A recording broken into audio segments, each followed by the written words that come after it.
Good morning. On behalf of the Northeast Church family, I'd like to welcome you to our online streaming worship experience today and hope you'll be encouraged and blessed as we sing and pray and remember Jesus in the Lord's Supper.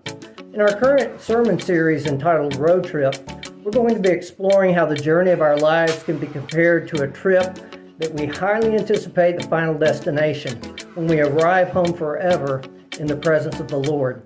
It's a journey with twists and turns and detours and sometimes a few roadblocks, but with a good travel plan and Jesus as our navigator, we can be sure to stay on track along the way. Come, let's worship God together and praise the one through whom all blessings flow. We go.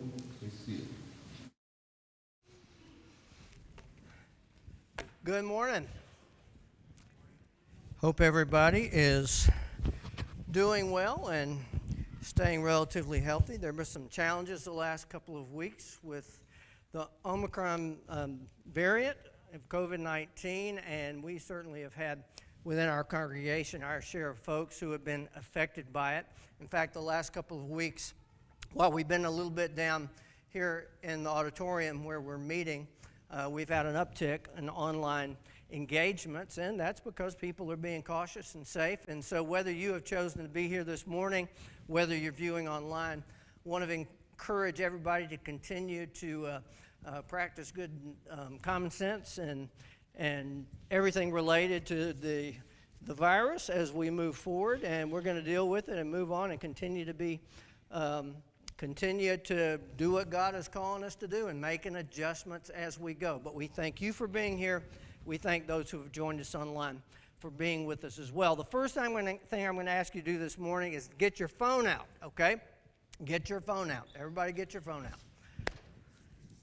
It isn't very often that we make this request. I do request that you don't use your phone to watch a replay of the Bengals Raiders game, or if you're so inclined, the game that was on last Monday night that a couple of certain teams were playing. You wouldn't want to watch that one anyway. But what I want to encourage you to do, if you have not checked your email this morning, and you can check your email on your phone, go to your inbox, and you should have received from me this morning via the amazing technology of email an invitation to download and use our new updated, refurbished, our Northeast app. We have that app through the company of Untitled, through whom we do our online giving, and they have created a platform that we have been able to come up with ourselves and put our information into this app that I believe will be very helpful for us in terms of communication, in terms of staying on top of things, and being a more connected and engaged congregation. So if you have pulled up your email and you do not have the Northeast app, if you click on that little link in your email, that will take you to, hopefully, will take you to a page, a Play Store, whether it's an iPhone Play Store or whether it's Google Play, and there you have an opportunity to download the Northeast app, and it may ask you for some permissions. If you go ahead and do that, if you're not here this morning or you're home later and you're on a computer, you can take your smartphone and put that right up to the QR code, and then that will take you to the link where you can download the Northeast app. And so, having said that, this is what you will find, and I know some of you haven't gotten to the home screen by now, and I don't expect you necessarily to, but when you download the Northeast app and you pull up the Northeast app, this is what your home screen will look like. About us, live stream, give, visit us, and there's a menu down at the bottom and then one at the top left. So when you first log on and you first pull up this app, this is probably the first thing that you will see once you pull it up. And basically, it's asking you to connect the Northeast app to your Tithely account. Now, you don't have to have a Tithely account. Many of us do. But you don't have to have a Tithely account to connect to our app. So what most of you may want to do at this point is just go in the upper right-hand corner. There's an X right there. You just X out of that, and then that will take you to the Northeast app home screen. And so if you'll notice here, in the upper left-hand corner, you see something that somebody says it looks like a little hamburger. Well, that's a menu. And if you, for example, were to click on that, then you would come to the place where it has your inbox and giving and contact support. The most important thing right now for you is to click on this little thing that says Settings. And if you click on Settings, it will then take you to this next section, and it will ask you if you want to allow push notifications. And basically all that is, that's a way for you, if you have certain apps and you feel like you don't want to be bothered and hassled with that app incessantly, then you accept push notifications. Just kidding.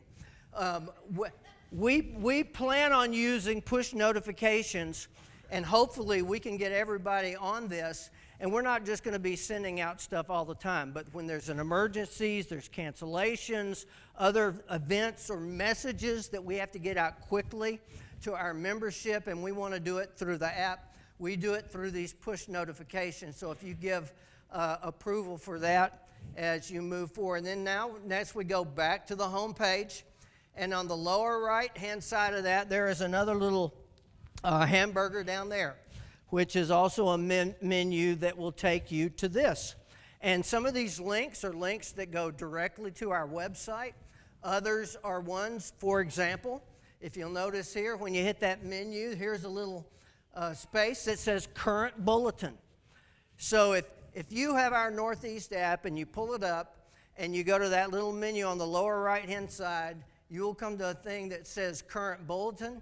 You click on that, and it will take you to the current bulletin of the week. Very handy and convenient. Another thing that you see on this same menu, it says The Hub. A login is required. That will be a place where and if you don't have a login and you don't know how to get on the Hub, we can help you with that as well. But you click on that, you log in, and then you can be taken to look at the prayer list. You can find birthdays. You can look up information about members at Northeast. There's a lot of practical uses of this link on the Hub. So when you go back to the home screen, and I'm not going to give you a total, complete tutorial on this morning. It would be, I couldn't do it, and it would probably be rather dull. But there's the home screen again. And you notice on the home screen, if you click on the About, let me stop there real quick, 1 second. After service today, if any of you are having trouble or maybe want a little help with this app, we're going to have a team of people right up here that will be willing to help you kind of work through that if you have any questions about the app. So remember that at the end of service today. So when you click on the About Us, many of you will come to a page that looks like this. Now, depending on whether you have an iPhone or whether you have an Android, we are grateful for people who have either one. But I guess with the iPhone, if you click on it, there's a little thing right up here that says Get Directions. All right? And the nice thing about that is, on any given Sunday, if you are driving to church and you happen to forget how to get here, you just pull up your handy Northeast app, you click on About Us, then you click on Get Directions, and then you can get here, just in case you forget. Of course, I say some of that tongue-in-cheek. The fact is, getting directions is pretty important. And while you may not need directions to get here to Northeast, you may know how to get here just fine. It's important that we understand that directions are important in life. We've been talking about the road trip that we're on. And we've been talking in this series about the comparison between what goes on in our lives and taking a road trip. We think about just expressions that we use on a daily basis. Think about this. How many times do we use language in a figurative way that relates to this idea of movement or taking a trip or going on the road, whatever that might be? When you face a difficult circumstance in life, what do you say sometimes? You say something like, well, I've hit a roadblock. Or if you come to a place in life where you're making a decision, you're wondering which way to go, you may say, you know, I've come to a fork in the road and I've got to make a decision. If you're living life and you feel spent, you feel tired, your energy's not what it should be. Sometimes you hear somebody saying something like, you know, I just feel like I'm running on empty. The language, the illustrations could go on and on and on. And the fact is, as we go on this road trip of life, if I could use another metaphor, we don't want to be asleep at the wheel, do we? We want to be awake. We want to be alert. We want to get there. And we want to be able to navigate life's passages because we are on a journey. Life is a highway. And so knowing that, last week we began our discussion taking a look at where the trip will end. I did that on purpose because I want us to remember that ultimately we are going somewhere, and ultimately death is not the end of the road. Death will be a passageway for us. And so if we were to borrow the language from an old classic rock song, we saw last week that there are some who are on a highway to hell, and that's a sad state to be in. And yet there's another alternative. If you want to go with another group, think of Led Zeppelin and think of their song, Stairway to Heaven. If I had two roads to take or two ways to take, I want to take the second one. I want to be on the road to heaven. That's my ultimate home. That is what I am longing for. That is what I am anticipating. And we looked at this screen last week as we talked about that in terms of the glory of that ultimate home. I think we always need to keep that in mind as we travel. We are going somewhere, and the road does not end at death. And so there is a phrase that's used in the Bible, in the New Testament. I can't remember if I mentioned it last week or not, but it is Maranatha, which means, come, Lord. We want you to come. We are anxious for your return. Now, depending on where you are, you may be thinking right now, things are going just fine in my life. I'm not, I want to go to heaven someday, but right now things are just fine and I'm enjoying life and things are good. But the fact is, at some point, all of us are going to deal with this reality, and it's going to be a question that all of us need to think about, whether we're doing just fine and great and dandy right now or whether we're not. Sometimes we're surprised. You may have heard about the man who went to the doctor, and he went to the doctor, and the doctor had been running tests, and the doctor said, I have some bad news and some good news for you. And he says, what do you want first? He says, well, did I tell this one last week? I don't think I did. The doctor said, what do you want? He says, I want the good news first. And so the doctor says, okay, I'll give you the good news. The good news is you only have 24 hours to live. And did I tell this last week? Okay. Okay, huh? I have total before. Okay. Yeah, all right. And then he says, what's the good news? Bad news? The good news is you only have 24 hours to live. What's the bad news? What could be worse? And the doctor says, well, I meant to call you yesterday, but I forgot. That's the bad news. Good news and bad news. And so we need to think about where we're going. We need to think about traveling on the road. We need to think about where we're going. But honestly now, sometimes the journey can be confusing. Sometimes the journey can be frustrating. When's the last time you got lost? When is the last time your GPS failed? When is the last time you and your spouse, you're traveling, you're going somewhere, and you're trying to get somewhere, and you're saying one thing, she's saying something else. She's saying maybe you should have turned back here, and you're frustrated. Well, a couple of months ago when we were traveling in Florida, we went to the Panhandle. We were headed to the beach, and we were using the GPS, using a map program, and we were in an area in the Panhandle of Florida where it wasn't picking up, so we were getting confused, and I finally had to swallow my pride and stop somewhere and ask for directions. And the girl who was at this convenience store where we stopped, she gave me some directions, pointed me in this direction, and we did what she said, and lo and behold, her directions were wrong. So we were stuck in a place. We were stuck in a place trying to get somewhere with our map program not working, with somebody giving us wrong directions. And sometimes, quite frankly, as we're traveling, as we're having to alter our travel plans, it can be downright, it can be tough. I mean, how do you feel when you get stuck in traffic? Nobody likes getting stuck in traffic. But how do you feel when you get stuck in life? And that's where the analogy comes in here in terms of how we're going to apply these principles to where we are right now in our lives. Maybe you feel stuck. Maybe you're stuck in a place that you feel you can't get out of this bind that you're in, or you don't see an answer or a solution to a problem or some dilemma that you're facing. That's the way life is. Sometimes it's tough. Sometimes it's hard to make a decision how we need to go or how we need to drive. When are those times that we need to put the pedal to the metal and just put it in overdrive and go? But there are other times in our lives when we kind of need to go with the flow and just kind of wait. But there are other times in our lives when maybe we just need to stop and pull off the side of the road and rest or stretch or do whatever we need to do. But it's not always easy. It isn't easy. The road of life is sometimes very, very hard. But I want to establish this point and make sure we all understand this before we move on. And that is, I believe the Bible teaches that God has a plan for you. A couple of weeks ago, in a different lesson, a different series, I mentioned Psalm 139.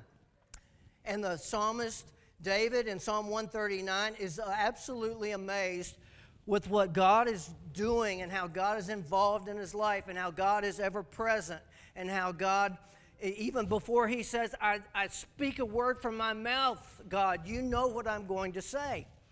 But God's been involved from the very beginning. God's been involved even before you were born. When David says, your eyes saw my unformed body, all the days ordained for me that were written in your book, before one of them came to be, how precious to me are your thoughts, O God.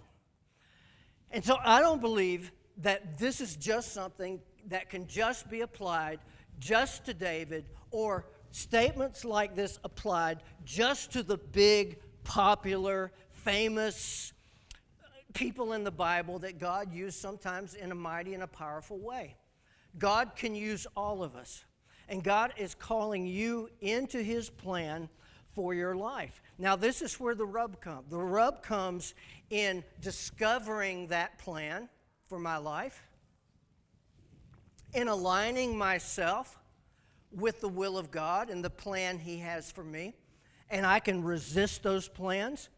I can thwart what he's wanting to do in my life and accomplish in my life, or I can cooperate with him in that process. But it's exciting to me to think that God is inviting you. God is inviting me into this great adventure. I think of the Stephen Curtis Chapman song from years ago called The Great Adventure. And it doesn't talk about driving cars, but it talks about getting on your horse and going on your way. And in that song, great song, saddle up your horses. We've got a trail to blaze. And so we get on that horse and we go. We're ready for a great adventure. So God has a plan for me. And God wants to direct my life. But to be directed, I need good directions.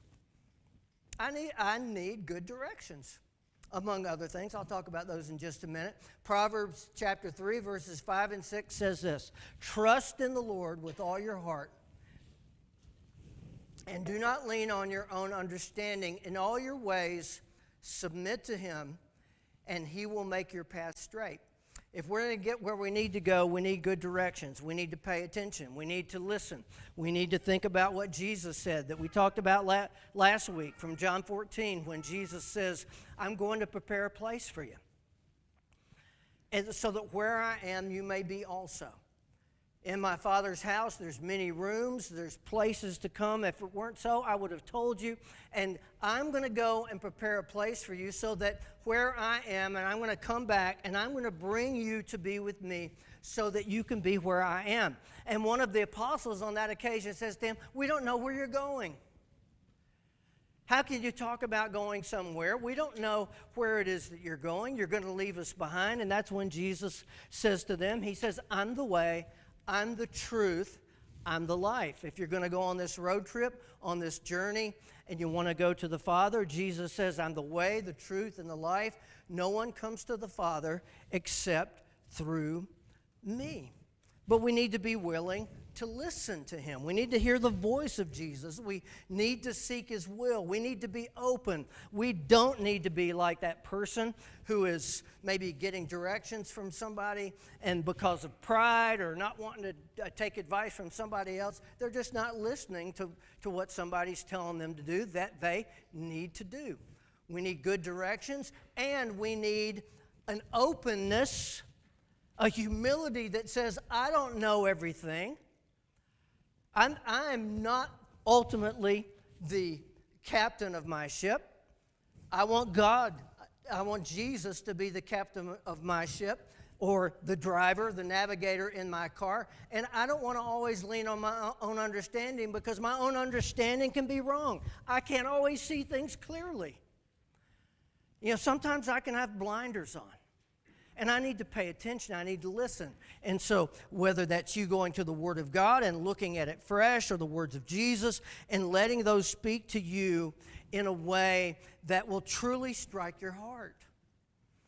You may be in a dry, difficult place right now, but you need to be willing to find good directions, and those good directions are found in Jesus. I think sometimes we can get kind of stubborn, and if you've ever had a GPS and you have it turned up and you've set a destination, but you take a little detour, maybe you stop for a break or you stop to eat lunch, and you have the volume turned up. If you have one of those GPSs that says that irritating statement, what do they say constantly? If you have it turned up, you're trying to go somewhere, but you're going a different way. What do they say?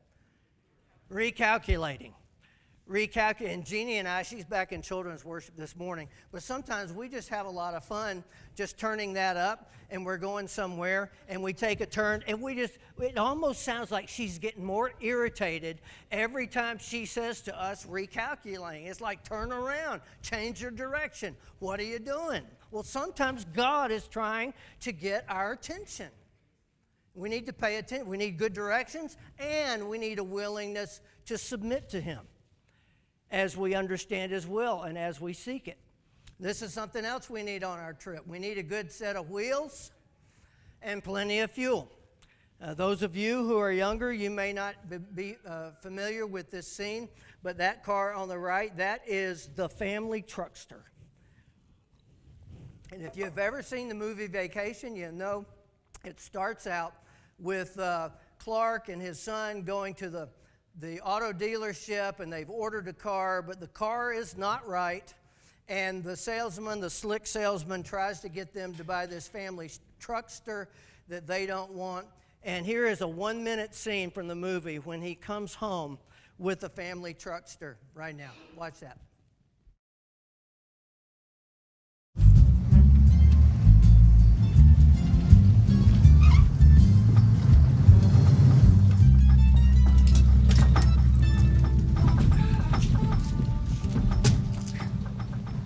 Is that the right car?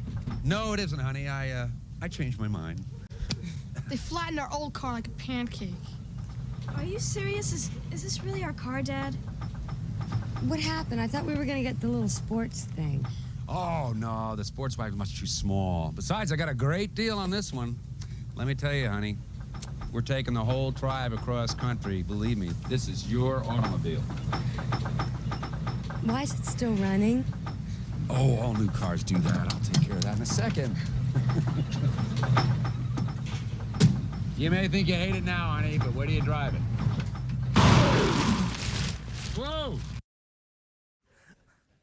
All right, just one of the many memorable scenes in the, 1983, 82, 85 movie vacation. Well, that brings us to this question. Is your car roadworthy? Is your car roadworthy? Now, I'm just asking that question maybe to think about it in terms of thinking of yourself like you were a car. And so if you were going to talk about your journey in life and you were going to compare yourself to a car, what would that car be? What kind of car are you? I know some of you are thinking, man, I'm a Rolls Royce, I'm a Ferrari, I'm a Lamborghini, and some of you may be thinking right now, well, I'm just an old jalopy, right? And it depends on how you look at it. Because a car being roadworthy is not dependent on whether it has all the bells or whistles. These two cars up here, they're up here not by coincidence, but by the fact that it's two cars that we used to own. I've told you about this Renault Alliance, the first new car we ever bought. This looks exactly like it, including the color, but it's not our car. But it had a 50,000-mile warranty on the powertrain, and at 50,000 miles and maybe 50,600 miles, the whole thing went kaput. And so it was basically we had to trade the car in because it wasn't worth what it would take to fix it. And we ended up getting an old, used Chevy Chevette hatchback.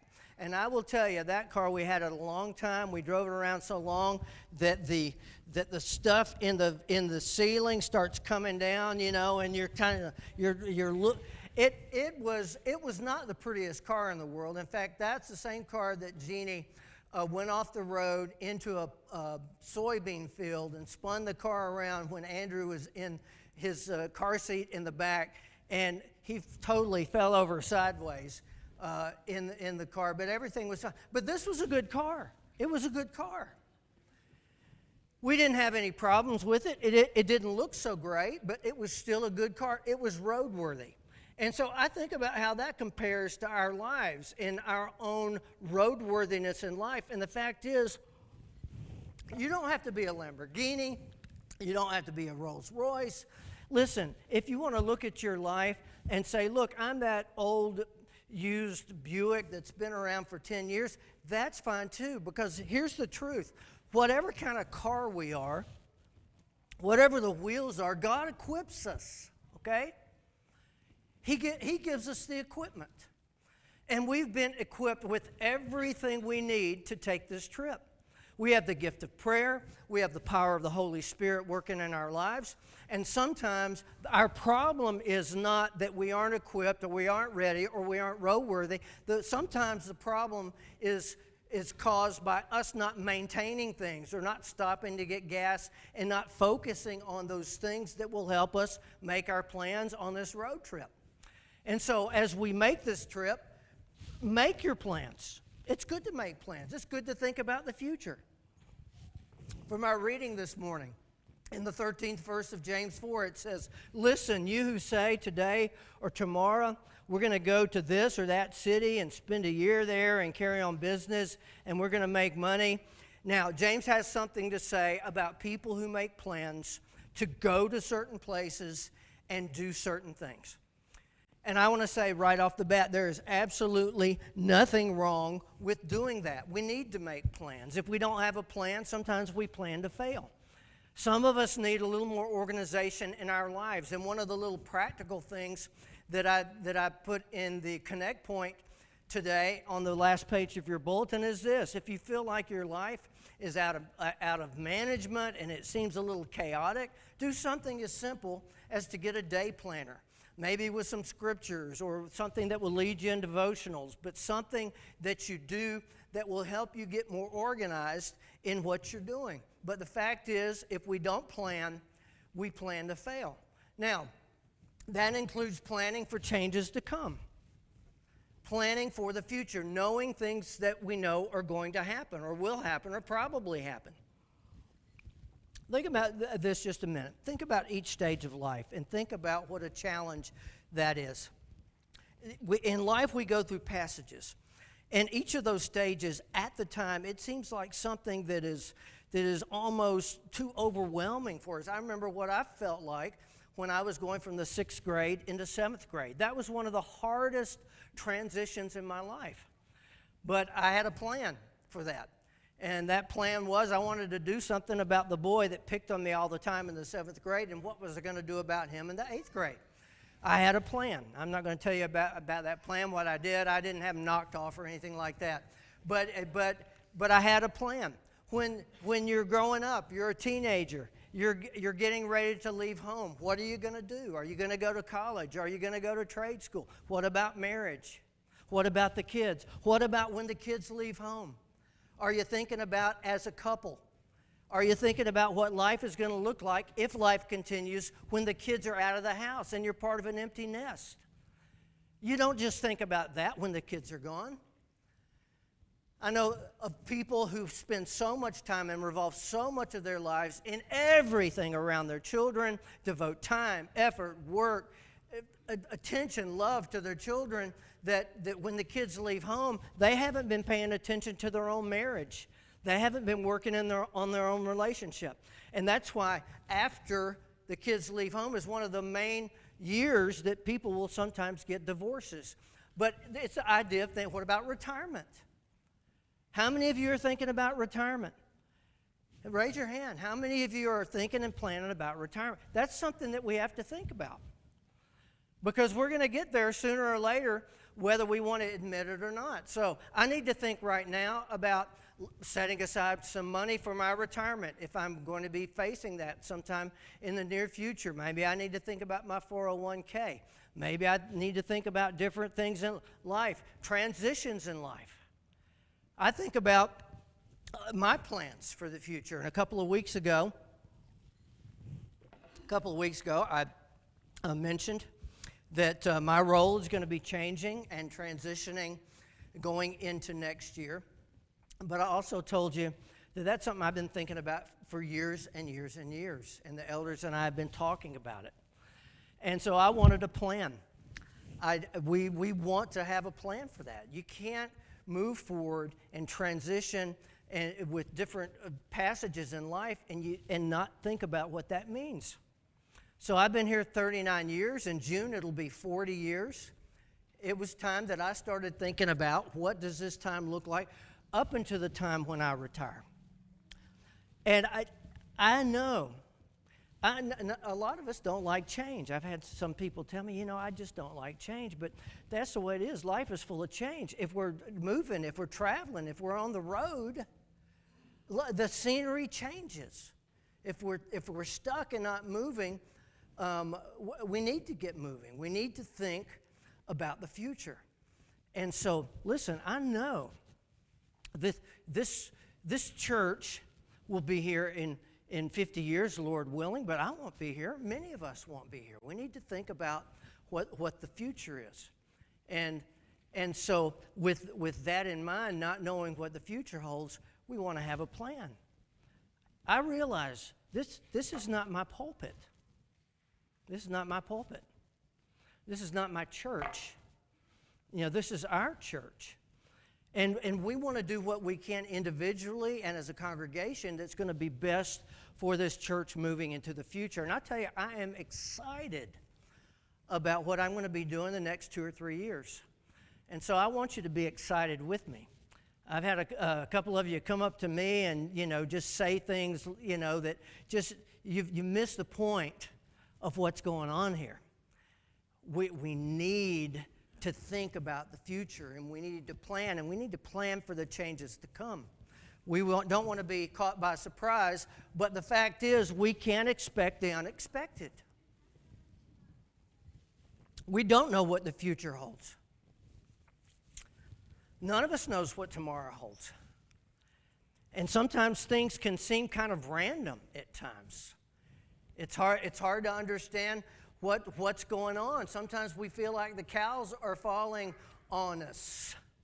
We didn't plan that. But if we have good directions, and if we have a good automobile, and we have good wheels, and we make plans, we can expect the unexpected. And when the unexpected comes, it doesn't totally annihilate us.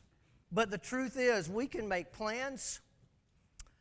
We can make plans, and sometimes they just don't happen. James says, going back to the passage of James, why you don't even know what will happen tomorrow? What is your life? You're a mist that appears for a little while and then vanishes away. I have up there the statement, the best laid plans of mice and men. And that statement comes from a poem by Robert Burns, a Scottish poet and author who lived in the 1700s and wrote a poem called To a Mouse.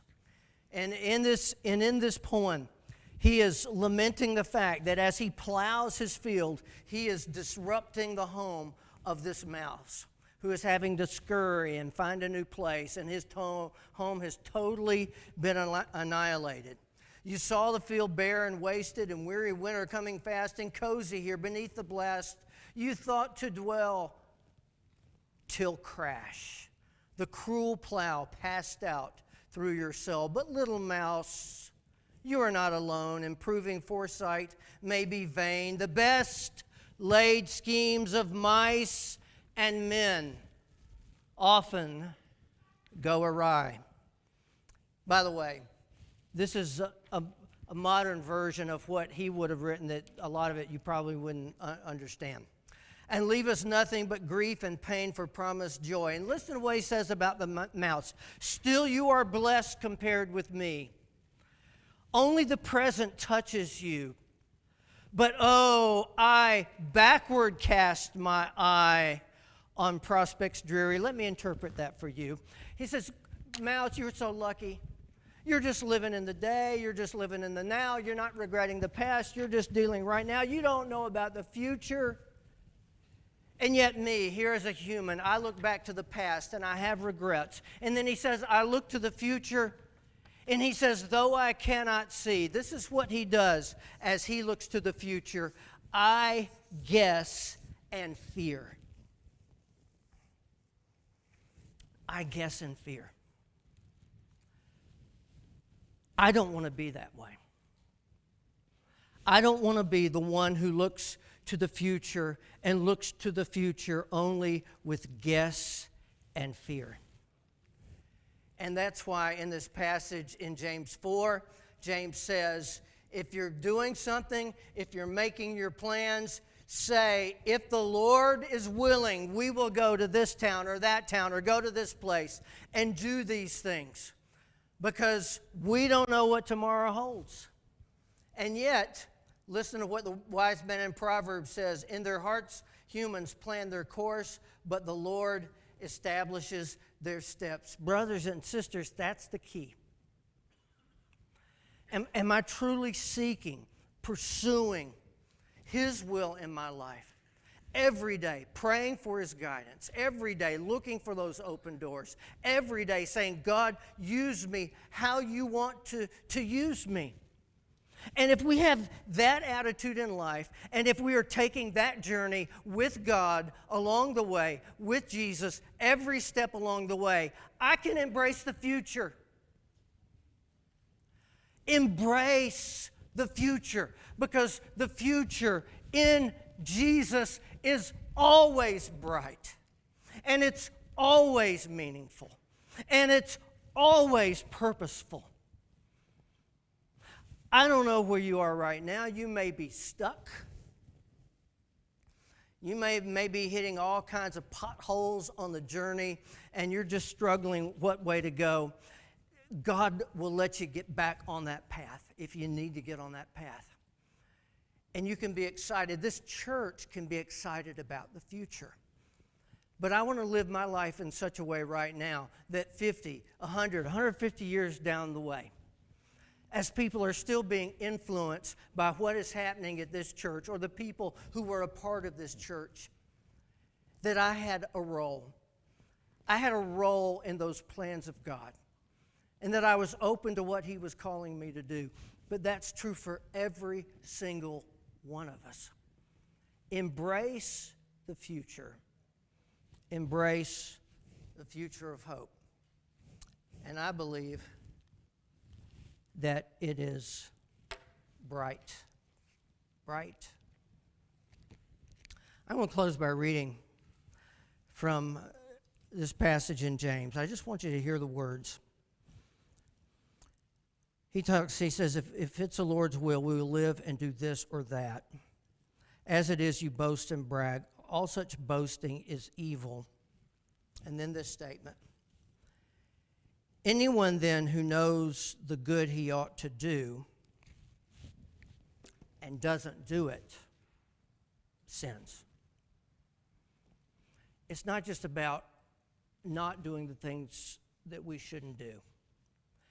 It's about answering the call right now to get in the car and get on the road to where God is calling us right now, calling you right now.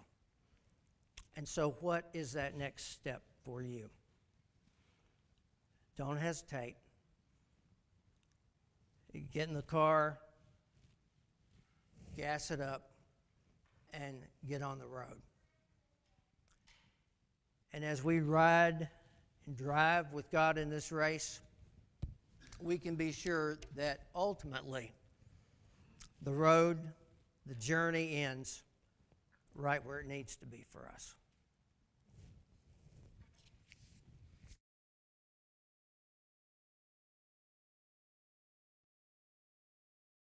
Jesus said, "I am the way, the truth, and the life.